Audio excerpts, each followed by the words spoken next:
All right, Rockets weighing in the day after the collapse in Game 6. Wex with us here, and Joel Blank from ESPN 97.5 here. Guys, we have a little bit to talk about because I think everybody, is it safe to say everybody's still in shock over what we all witnessed in Game 6, the way everything went down? I think that's safe to say because the next day the Rockets, they couldn't stop saying that. We're shell-shocked. We can't understand what happened. And, Joel, I know that you realize what they're up against. It's not just a loss, and these are the ones that are really hard to get over and nationally getting crushed. I think that's the thing, too, and I think that 2 years ago when you saw James Harden was a guy that everybody was critical of because they said the Kardashian thing and everything else. Well, he came back with a vengeance.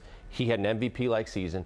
Fantastic, but that's the regular season. The problem is this is the playoffs. You can't come right back in October and November and make a statement and say that's to be forgotten. You have to wait to get to the postseason again. That's the biggest problem, the wait and having to perform when the time comes. What was it desire in Game 6 when you look at what Harden did? Held, what, 2 shots, I believe, 2 field goal attempts in the first half. That hadn't happened all season. Held to 2 shots is where I think there's a lot of people wondering. They didn't hold him to 2 shots. He chose to only take 2 shots, and that's what I think people are pointing back to the Game 5 overtime, that they basically mentally lost the series right then and there and just never recovered. They took his lead. He brought nothing to the table in Game 6, and his teammates followed. Look, he's the straw that stirs the drink, the head of the snake, and the fact of the matter is how he goes is how they go. And whether he's scoring or he's passing and finding guys for open shots, he is that guy. When he goes out, and the one that really did it for me is he goes out on the wing, he's got a wide open 3. Normally he's going to pull that trigger. Then he looks for Gordon, and it's a slow, lazy pass that bounces out of bounds. And I said, this is not that guy from the regular season, but this is the guy from the Portland series 3 years ago, Oklahoma City when he was against Miami in the finals, again in Game 5, 12 turnovers or 13 turnovers in Golden State in the deciding game 2 years ago. This is the playoff James Harden. You don't want to say that and admit that and say that this could be a problem, but after this game, it could be a problem. You hear the general manager say it's a joke to blame James Harden for what went down in this game, but there is no other alternative. The real question, had to say that. He did have to say that. Absolutely has to say it. And I understand all that. And they also realized, well, we didn't do anything either. They had some shots early they didn't make, and clearly they had other instances both in the series and in Game 6 where they didn't bring anything either. Clearly now it's what does the future hold? He's the cornerstone of this franchise. He's got his big money contract. The team is built around him. But do they have to go get something else that's better than anybody else on the roster besides him? Here's the thing. Flat out, we know the one dimension they do well. That's shoot the 3. But they are one-dimensional. And when that 3's not going, those are the games they lost in the playoffs.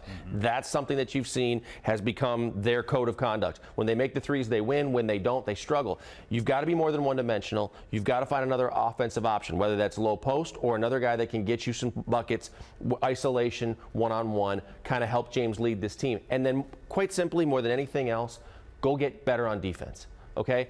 You can't have James trying to guard 6'9" to 7 foot guys. You can't have, when Nene goes out, your only other option to be Clint Capella and a bunch of small guys. You need a couple of post guys. You need one guy that might be able to get you a bucket on the block when it's really important, and you can mix it up a little bit. But you got to get rid of being one-dimensional, and you got to play better defense. A lot of fans angry, deservingly so, the ones that were there at Toyota Center watching it on TV.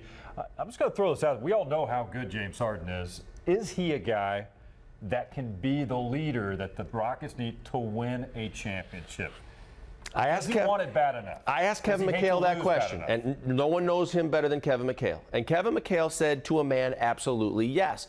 But that doesn't mean that he doesn't have to have help. He's got to have a guy. Now, they tried it with Dwight Howard. It didn't work. It wasn't the Dwight that everybody expected him to be, and the experiment failed. But that doesn't mean there's another guy out there.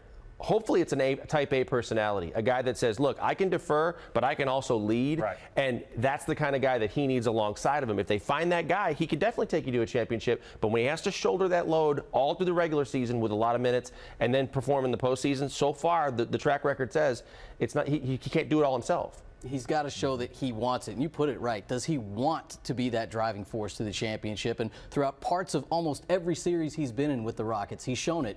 But then, like Joel mentioned, there are instances at the end of a lot of these series, and clearly in Game 6 and at the end of Game 5, you question it, and that's got to go away. Yeah. Good season, a fun season during the course of the regular season, but second-round exit, not going to cut it. They got work to do coming up in the offseason. Final thoughts, who's going to win the title? I think it's Golden State's title to lose. I thought that they were good enough to win it when Durant was out the way they were playing.